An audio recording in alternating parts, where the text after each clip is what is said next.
Okay, first things first, this is what the parts kit is going to look like as soon as you pull it out of the box. I've just went ahead and laid everything out so you can see it easily. There's the cone with a soldered seam and a bead rolled in it, a bottom, body, cap parts, nozzle parts, flux, solder, clamps, and I believe that's it. All you're going to need is the torch, pliers, and some towels, and a water source for cooling down parts and stuff like that. So right here we're just fluxing the underneath and top side of the parts that you're going to create a seam on. So you just want to make sure that you have flux completely covering the piece that you want soldered. So the solder is going to flow everywhere you've put your flux. You want to make sure that the underside is lined up perfectly with where the seam is rolled in the body. So it's the correct circumference for the bottom. That right there is just shaping it so I have an easy time laying solder down where I want it to go. So right here I'm just applying heat across the whole thing to try and keep from getting any burn spots, to keep the entire seam the same temperature, so I can just, it's almost like painting. You just want to swipe across and add your layer of solder onto the seam. You're not going to want to worry about it being too built up this first pass. You just want to get I guess a strength seam.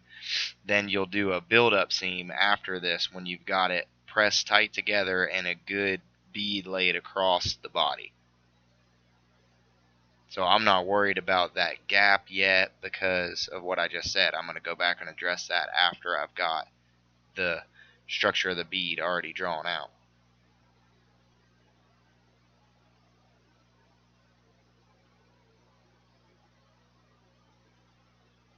All that is just freezing it right there. So I'm just doing that to save some time and keep it clean. So that's just a really wet rag that will drop the temp really quick and freeze my solder.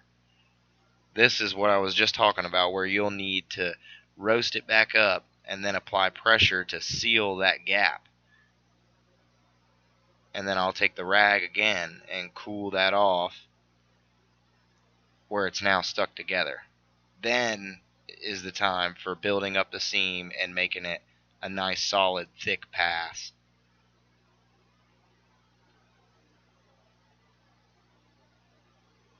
I just do a triple fold there, so I'm just folding it over to make it thicker to hold a little bit more water to keep the heat down. And you want that on the high side to control the temperature up there so it'll build up underneath. You just want to make sure that's soaking wet the entire time you're putting heat up next to it, because that's what's going to keep the solder from falling through the seam. And I'm just laying it out, flowing it through, and then going back to smooth the two layers of solder into one now. Just filling the gap.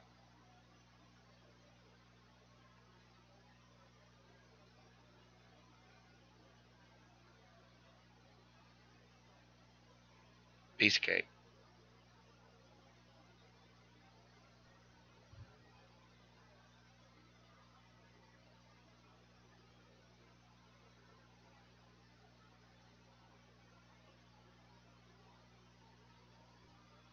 The best thing I've found for keeping an easy water source near you is to just stab a hole in the top of a water bottle with a nail or something. That way you can spray exactly like that on whatever part you want without getting a mess of water all over the place. So that's it. You're done with the body now. You just want to make sure it's a good seam on the inside and that it's as circular shaped as possible just for fitting the bottom.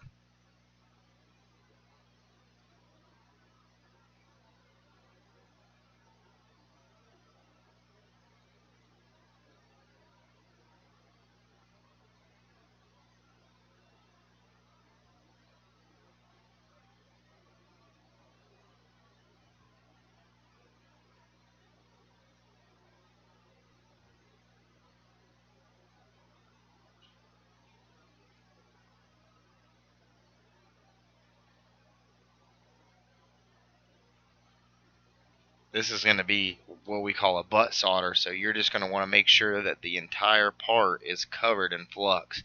You If you don't use enough flux, you'll know it because you'll see burn spots and your solder's not going to want to stick. It's going to be a real pain. So if it starts to get like that, it's best to just stop and apply more flux and use a steel brush or something if necessary. If it was burned enough, to scrape all the burned parts off of where you're soldering, and then it'll be clean and ready to take solder again.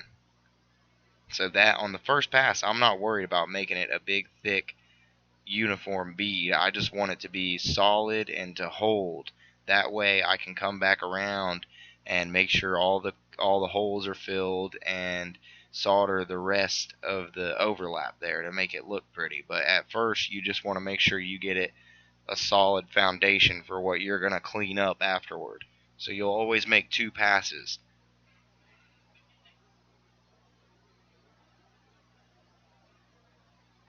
And at this point, I had a little hole, so I was just roasting it, letting it all melt, and then taking a rag and pushing down on the top to seal the gap.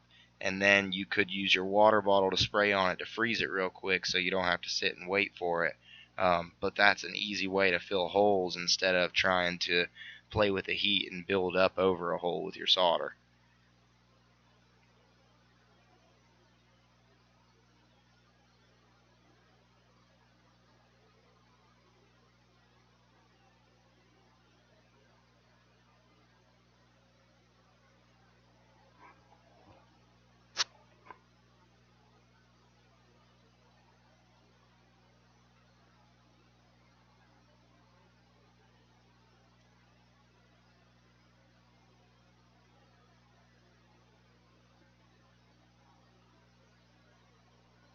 At this point, I'm doing exactly what I just said.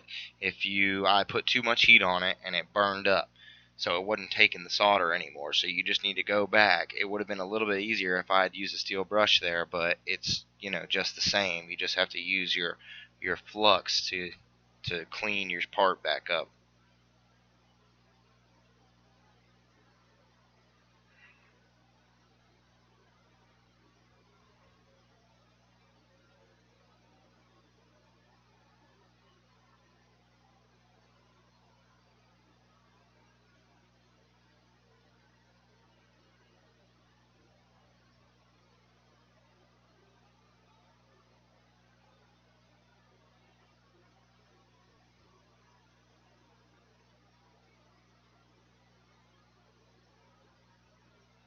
Boom, done.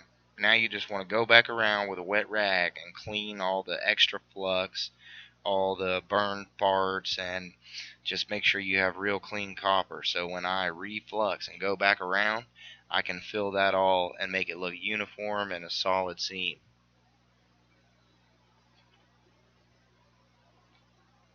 I'm showing little holes that I missed on the first pass, which won't matter because I'm going to go back around right now.